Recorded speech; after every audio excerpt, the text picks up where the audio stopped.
Running and powerlifting are on two opposite ends of the spectrum. Always fighters, never lovers. Runners generally don't care about how much they could squat, bench press, or deadlift, and powerlifters will always avoid cardio like the plague, even if it's good for them. So, why do I bring this up? To make things really simple, I want to be good at both, but at the same time. As my relationship with fitness continues to heal, I feel at one point there was a bit of a power struggle between my two loves, running and powerlifting. And lifting in general was there in the middle, where if I picked running, I would still be doing some bodybuilding work. If I picked powerlifting, I would still be doing some bodybuilding work or accessory work, as powerlifters like to call it. And then 2 weeks ago, I got this really ambitious idea and asked myself, have you actually tried doing both at the same time? Not just going through the motions with a lazy 15-minute 5K once or twice a week, or deadlifting 500 pounds once a month just to see if you're still strong, but have you actually tried? No. So that's exactly what I'm going to embark on. I am returning to powerlifting, but the way in which I approach my training will be very different this time around versus 5 years ago when I was at my absolute peak strength.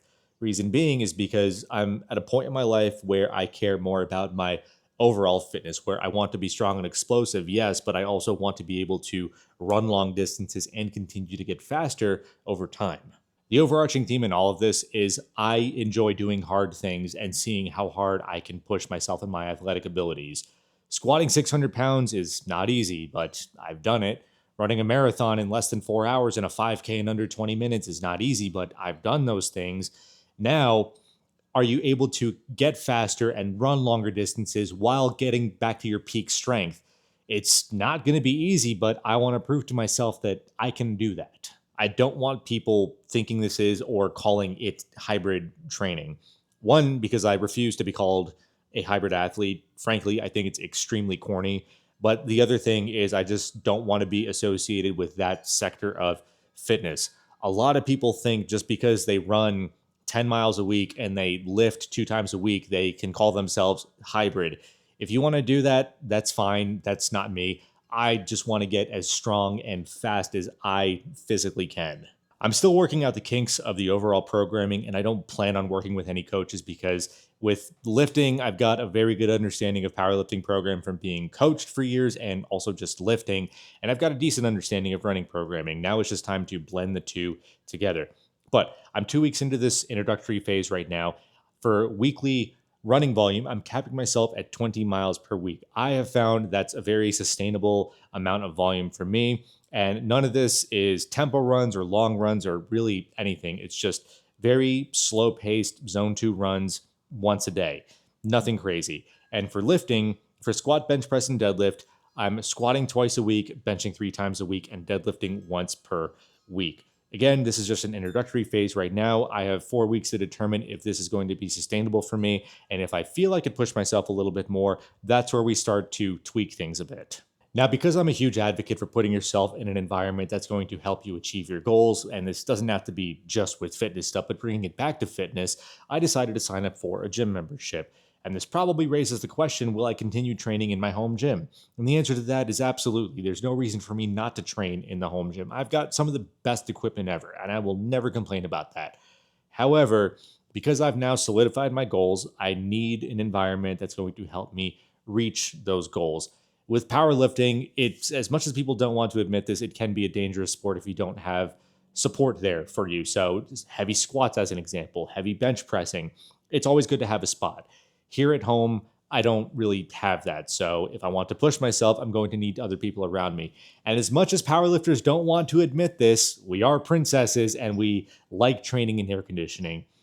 As much as I love my garage gym and I love working up a sweat for bodybuilding workouts, which I'll still be doing every now and then, that's not ideal for powerlifting.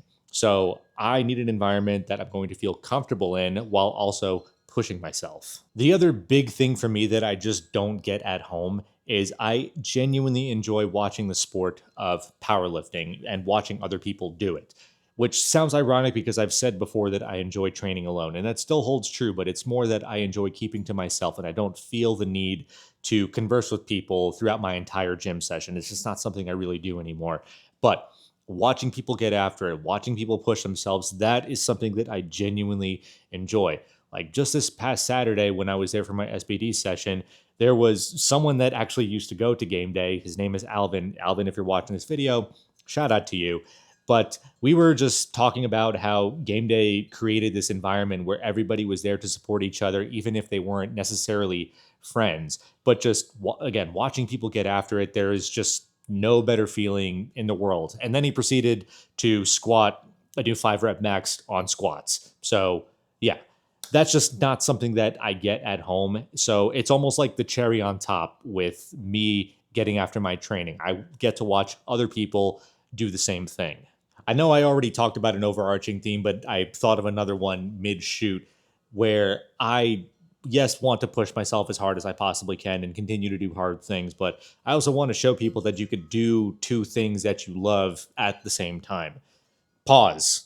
Really big pause on that. But if you're a powerlifter watching this video and you feel absolutely burnt out or drained from it because you've devoted every single day to the sport, and let's be honest, powerlifting is boring. Nobody wants to admit that, but powerlifting is a very boring sport, and that's why a lot of people end up quitting. Then break up the monotony every now and then. Go play pickleball, go for a light jog, go do something active outside of powerlifting if you're not in meet prep. And I promise you, it'll make you appreciate powerlifting that much more. And that's exactly what I'm doing.